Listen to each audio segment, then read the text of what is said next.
A Republican running for governor pledges to reduce the tax burden in Illinois, but he hasn't always paid his own company's taxes on time. Our Capitol Bureau Chief, Mark Maxwell, is breaking the story live in Springfield tonight. So, Mark, you've been digging into Gary Rabine's financial records. What did you find?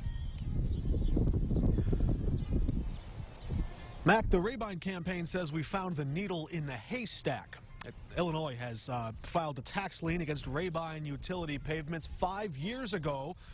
Rabine now running for governor. If he gets elected, he would take over an agency that has tried now for 5 years to collect those delinquent taxes. I am at work right now. Gary Rabine argues the tax burden is too high in Illinois. Taxes we pay, it's in the millions of dollars. But his tax issues extend beyond state lines to Wisconsin, Indiana, and Mississippi. If you look at my history of 40 years in business, we've always paid our bills. We did look at his business history, and we found Mississippi officials filed 41 sales tax liens against Rabine Paving America worth $162,000. And in Indiana, officials filed tax liens against Rabine companies worth more than $20,000. He eventually paid those off.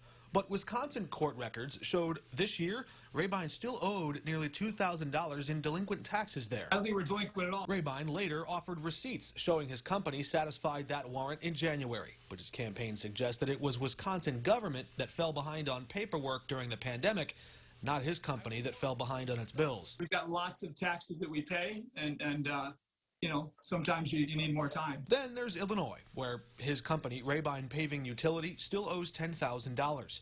But the lien shows no mailing address, raising questions about whether Rabine ever received it.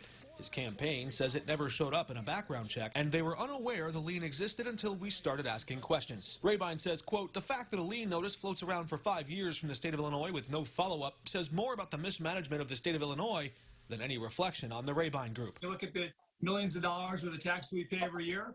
If there's $10,000 out there somewhere floating around, that could be the case. It's something I'm not aware of. The Rabine company and the Rabine campaign, rather, says his company has generated thousands of jobs for Illinois workers over the years, generated more than $100 million in revenue every year, operates with virtually no debt, and says it's paid between $3 and $6 million a year in taxes. A needle in a haystack, they called it.